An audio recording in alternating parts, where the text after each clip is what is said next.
제게 오늘 찬양하는 중에 하나님께서 제게 소원을 주셨어요. 어떤 소원을 주셨냐? 이쪽 열이 다 찬양대가 되면 얼마나 좋을까?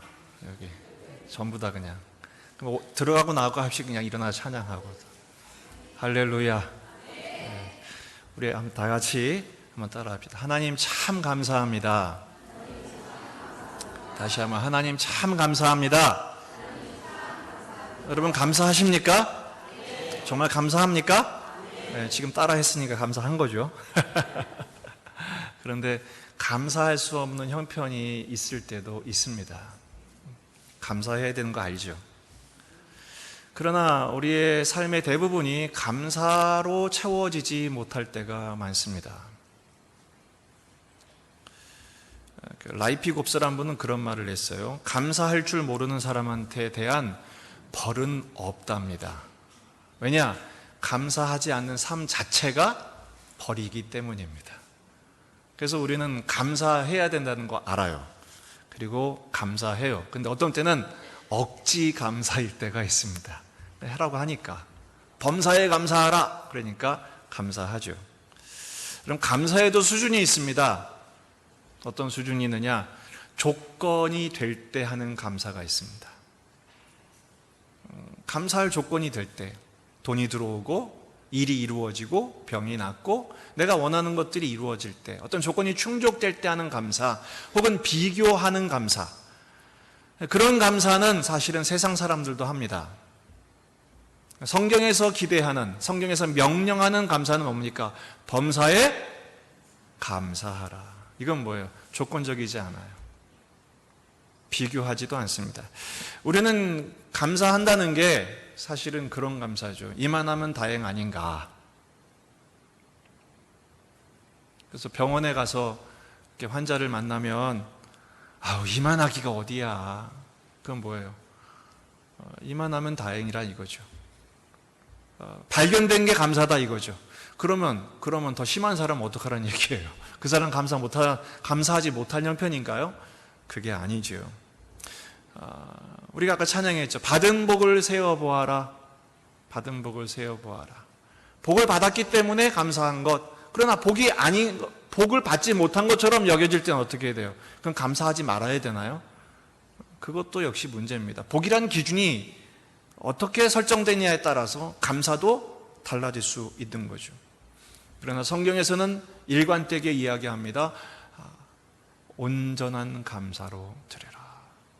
여러분 오늘 모든 일에 범사에 감사함으로, 절대 감사로 영광 돌리는 감사의 사람들 되시기를 주의 이름으로 축원합니다. 어떻게 해야 그럴 수 있을까? 바울 사도는 오늘 절대 감사를 구사하고 있습니다. 나의 나던 것은 오직 하나님의 은혜라 이렇게 고백하죠. 어떻게 바울은 이런 절대 감사를 고백할 수 있었을까요? 그는 감사를 조건에서 찾지 않고 존재에서 찾았기 때문입니다. 10절에 이렇게 고백하죠. 그러나 나의 나된 것은, 바울은 그러나의 은혜를 자신의 감사의 신앙 고백의 근거로 삼고 있습니다. 9절부터 보면 바울이 자기를 소개해요. 나는 만삭되지 못하여 난 자와 같다. 그리고 하나님을 박해했다, 비방했다, 심지어는 자기는 폭행자요, 살인자다.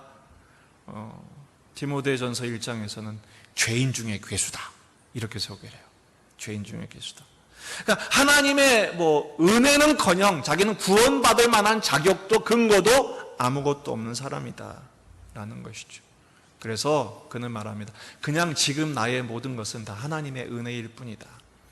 따라합시다. 하나님의 은혜일 뿐입니다. 여러분 은혜가 무슨 뜻이죠? 은혜. 교회에서 제일 많이 쓰는 단어잖아요. 은혜. 은혜가 무슨 뜻입니까? 자격 없는 자에게 베풀어 주시는, 값없이 부어주시는 선물 혹은 호의, 이게 은혜예요. 누구에게 주시는 거라고요? 자격 없는 사람에게. 여러분 자격이 있다고 그러면 그거는 선물이 아니라 뭐예요? 그거는 상급이죠. 바울 사도는 자기는 자격이 없다고 생각해요. 실제로 바울 사도가 구원받은 것은 어떤 자기가 종교적인 노력이나 열심이나 자격에 의해서 그런 것이 아니라는 것입니다. 에베소서 2장 8절 9절 너희는 그 은혜에 의하여 믿음으로 말미암아 구원을 받았으니 이것은 너희에게서 난 것이 아니요 하나님의 뭐라고요? 선물이라. 오직 은혜로 인해서 자격이 없지만 하나님의 선물로 받은 거라는 것이죠. 행위에서 난 것이 아니기 때문에 누구든지 자랑할 수 없다는 것입니다. 로마서 3장 24절에서도 그리스도 예수 안에 있는 속량으로 말미암아 하나님의 은혜로 값없이 의롭다 하심을 받았다. 이렇게 말씀하고 있습니다. 우리나라가 이 조그만 나라가 전 세계적으로 13년 동안 단 한 번도 1위 자리를 뺏기지 않은 종목이 하나 있습니다.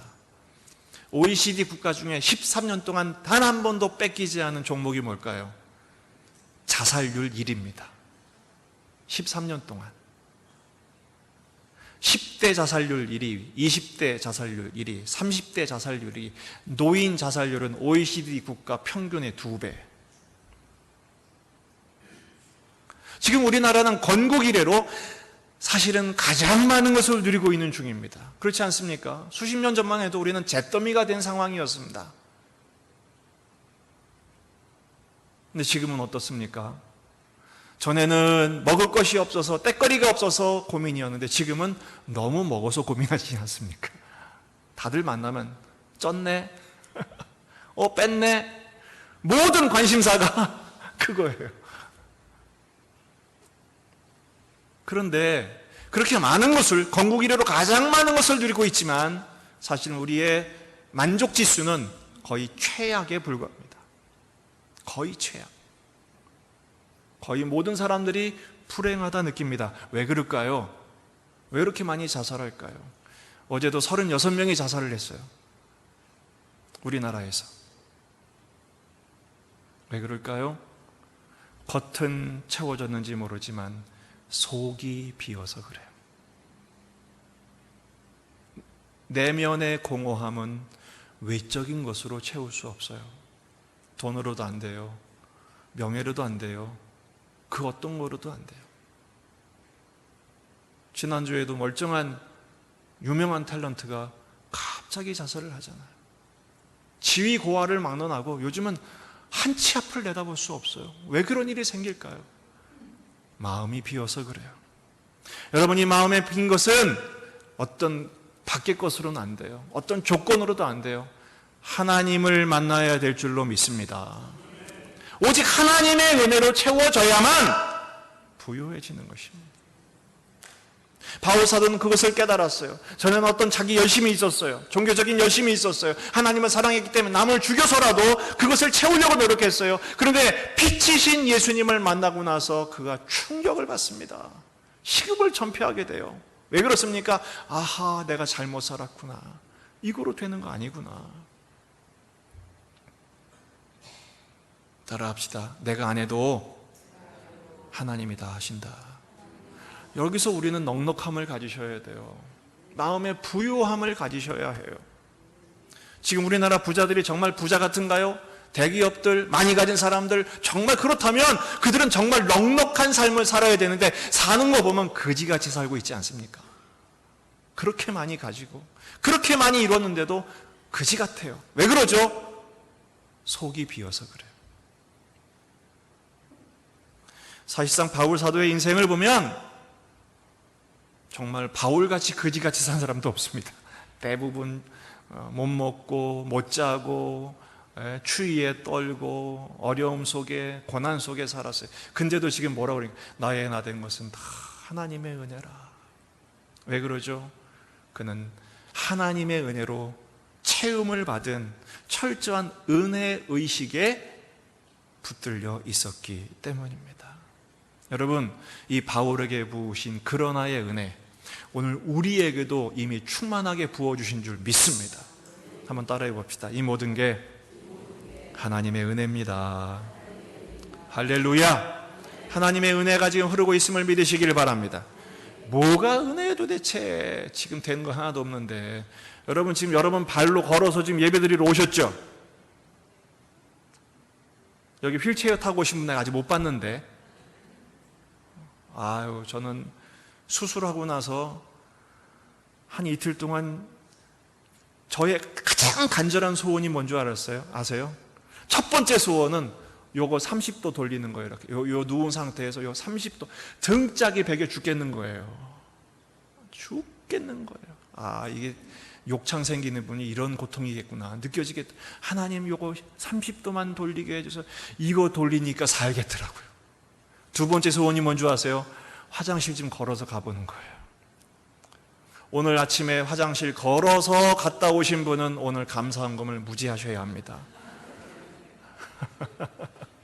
오늘 제 발로 걸어서 예배드리러 오신 분들은 그냥 이건 하나님의 은혜입니다. 이거면 돼요. 이것처럼 우리 인생을 그렇게 인도하실 줄로 믿습니다. 그러나의 은혜, 하나님의 은혜는 지금도 흐르고 있고 그 하나님의 은혜로 우리를 구원하셨으며 그 하나님의 은혜로 오늘도 인도하심을 믿습니다. 바울이 감사했던 또 하나의 근거는 더 많이의 은혜였습니다. 10절에 보면 하반절에 내가 모든 사도보다 더 많이 수고하였으나 내가 한 것이 아니요 그랬어요. 더 많이의 역설, 더 많이 수고했대요. 실제로 바울 사도는 더 많이 수고했습니다. 아마 모든 사도들 가운데 바울만큼 고생하고 바울만큼 선교의 영역이 넓었으며 바울만큼 많은 사역을 한 사람도 드뭅니다. 세상 방식으로 보면 그건 손해지요.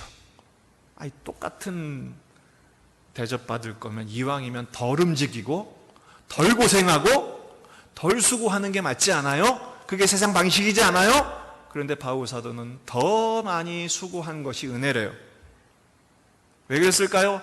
더 많이 쓰임받아서? 더 크게 쓰임받아서? 더 많은 성경을 써서? 그게 아니었어요.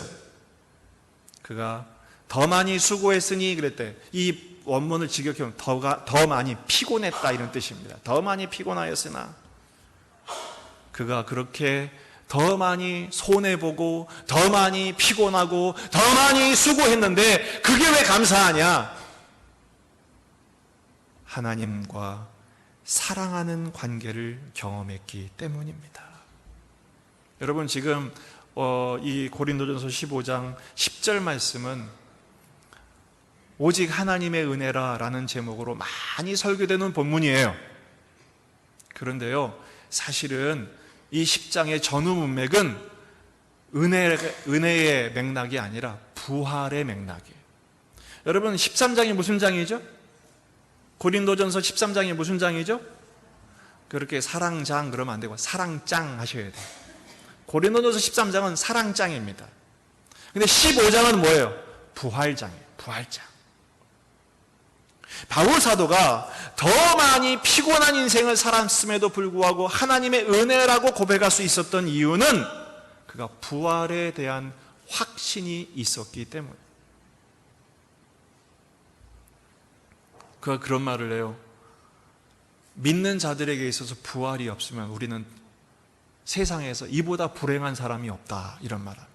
그러나 예수님의 부활은 반드시 일어났으며 예수님이 부활하신 것과 같이 예수님을 믿는 믿음의 사람들에게도 부활이 있고 그 부활로 인해서 우리는 영원한 삶을 살게 되고 지금도 죽어서 부활하는 것이 아니라 부활의 삶을 나는 지금도 살고 있다.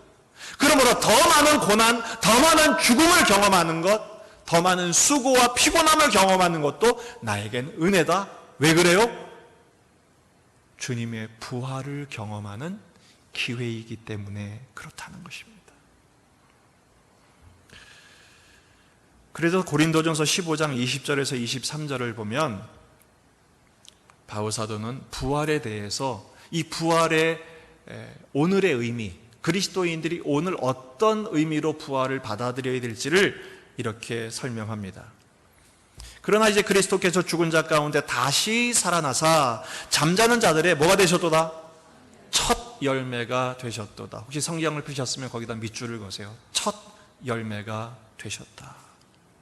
사망이 한 사람으로 말미암았으니 죽은 자의 부활도 한 사람으로 말미암는도다. 아담 안에서 모든 사람이 죽은 것 같이 그리스도 안에서 모든 사람이 삶을 얻으리라. 그러나 각각 자기 차례대로 되리니, 순서가 있다는 거예요. 먼저는 첫 열매인 그리스도요, 다음에는 그가 강림하실 때 그리스도에게 속한 자요. 첫째는 누구라고요? 첫 열매이신 예수님. 그 다음은 누굽니까? 따라합시다. 그 다음은 옆에 분에게, 여러분이십니다. 그게 이제 억울하면 접니다. 이렇게 하시면 돼요. 따라합시다. 그 다음은 우리예요, 우리. 할렐루야. 이런 확신이 있기 때문에, 예수님이 부활의 첫 열매가 되셨기 때문에 그 다음은 나인 것을 알기에 오늘 죽어도 나는 손해볼 게 없다. 오늘 다른 사람보다 더 피눈물을 흘리고 다른 사람보다 더 피곤한 인생을 살아도 나는 억울할 게 하나도 없다. 왜요? 하나님의 은혜가 나를 붙들고 있기 때문에. 따라합시다. 오직 주의 은혜로. 그렇습니다. 오늘 우리가 생각할 모든 감사의 이유는 오직 은혜에 있습니다. 은혜에 있습니다. 우리는 오늘 맥주 감사 주일로 지내는 중입니다. 성령의 절기들은 구약의 이야기고 이스라엘의 풍습이지 왜 그걸 굳이 우리나라에서, 그것도 교회에서 지켜야 되느냐. 더군다나 맥주절은 보리단을 드리는 건데 요즘은 보리 농사도 짓지 않는데 왜 해야 되느냐라는 식으로 반문하며 많은 교회들이 맥주절을 생략하기도 합니다. 그거는 뭔가를 크게 오해하신 겁니다. 여러분, 이미 우리는 독립했습니다. 이미 우리는 광복절을 맞았어요. 그런데도 3.1절을 지키고 광복절을 지키는 이유가 뭡니까? 그 이유가 뭡니까? 다시는 그렇게 되지 말자 이거예요. 다시는 나라 잃은 서름에 우리가 몸부림치지 말자. 그거 아닙니까?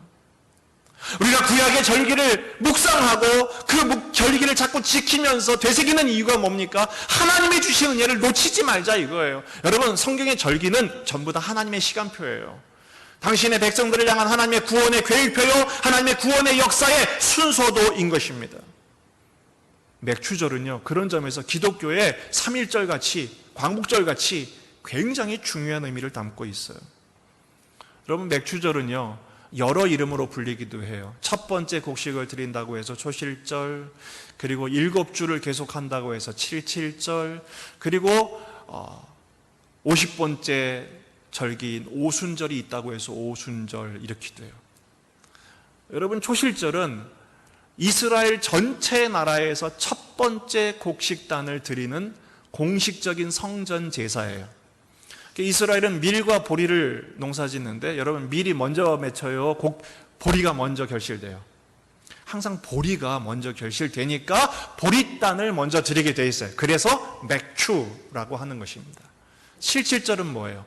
가정마다, 집집마다 개인적인 농사를 짓는데 그 첫 번째 곡식을 드리는 감사의 제사예요. 온 가족들이 모여가지고 그 첫 번째 단을 주님 앞에 드리며 감사하고 축제하는 거예요. 7주 동안 진행된다 해서 77절입니다. 그 오순절은 뭐예요? 바로 7번째 77절이 지난 다음 안식일에 오순절, 이때 하나님 앞에 첫 곡식을 드리는 제사의 완성, 그때는 이제 밀단을 드림으로 제사를 완성하는 것이죠. 그럼 이것을 이 시대에 어떻게 적용을 해야 될까요?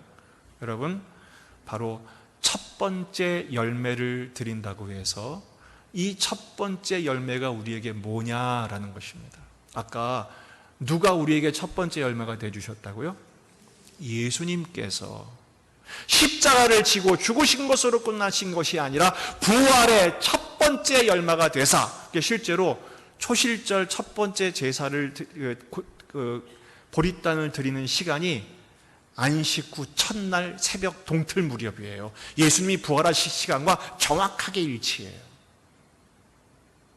예수님이 이렇게 첫 번째 곡식의 땅이 되어주신 것처럼, 예수님이 부활의 열매가 되어주신 것처럼 우리도 그 부활에 참여할 다음번 열매임을 믿습니다. 나는 부활의 백성임을 확신합니다. 나는 부활의 열매로 결실되어 천국에 저장될 것을 믿습니다.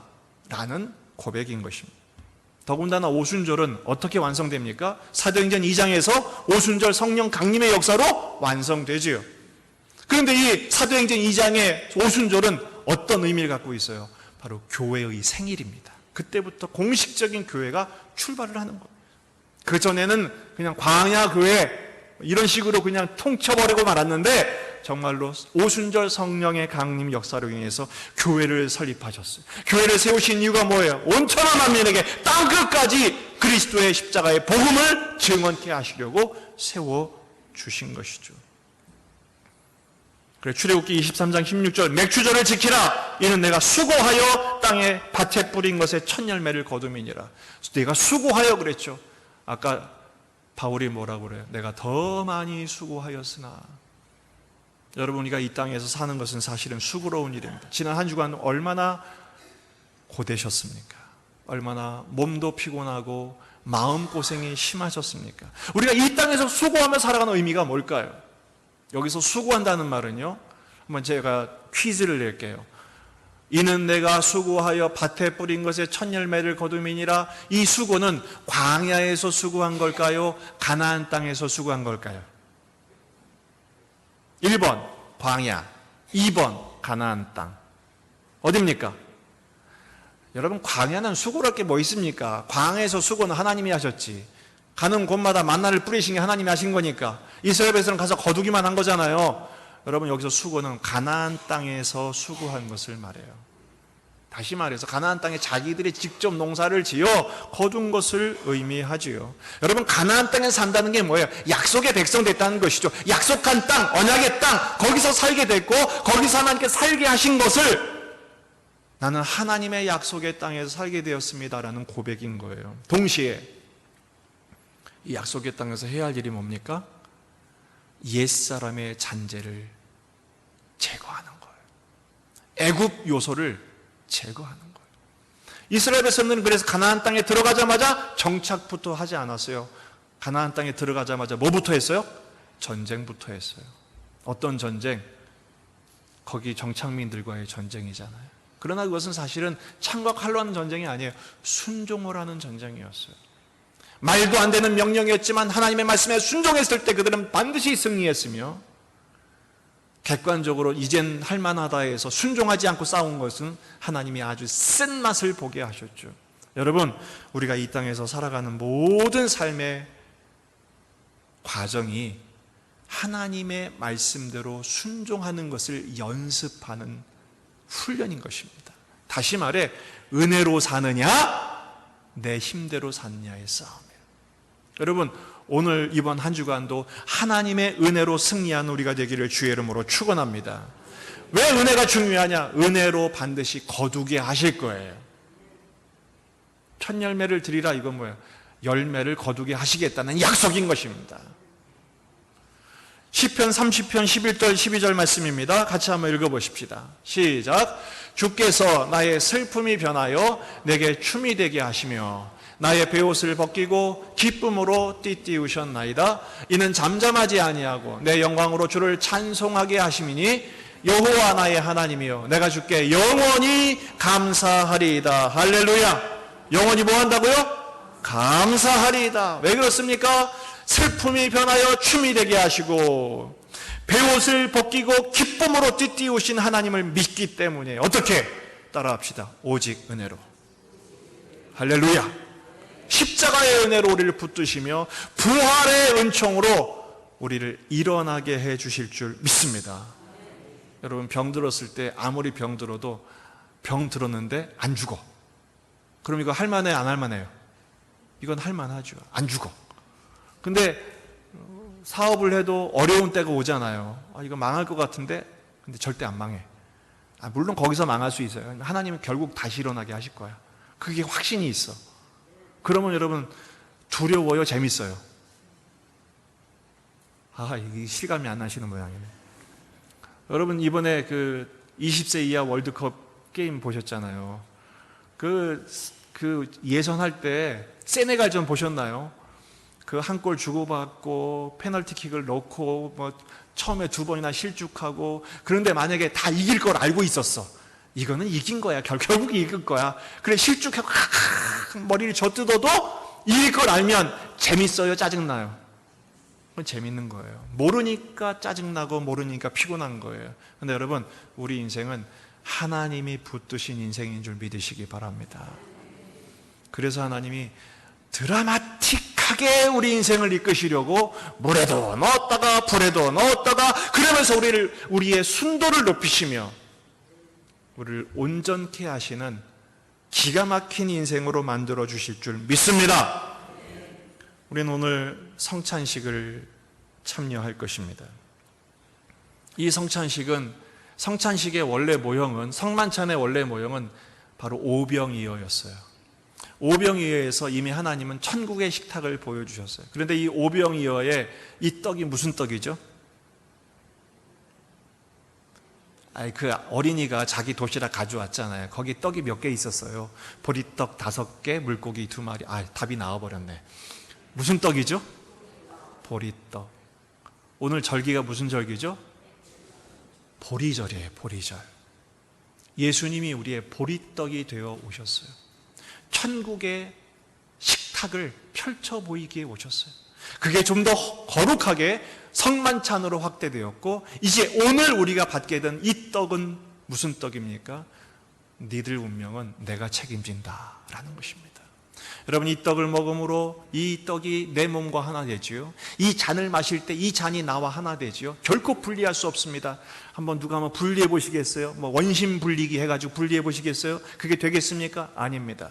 여러분, 이 떡을 먹고 이 잔을 마실 때 우리 예수님께서 우리와 임마누엘 하셔서 우리와 함께 계시고, 볼지어다 세상 끝날까지 내가 너희와 항상 함께 있으리라. 할렐루야. 그러니까 주님이 나와 함께 계시기 때문에 어떤 형편에 있어도 우리는 범사에 감사할 수 있는 것입니다. 있으면 있는 것 때문에 감사, 없으면 없음으로 우리를 더 온전케 하시니 감사, 잘 되면 잘 되는 것으로 감사, 안 되면 안 되는 것으로 내 속을 만드시고 나를 성숙케 하심으로 감사, 모든 것이 감사로 이어질 줄로 믿습니다. 그래서 7월 한 달에 실천 훈련의 강령이 뭐냐? 따라합시다. 은혜가 흐르게 하라.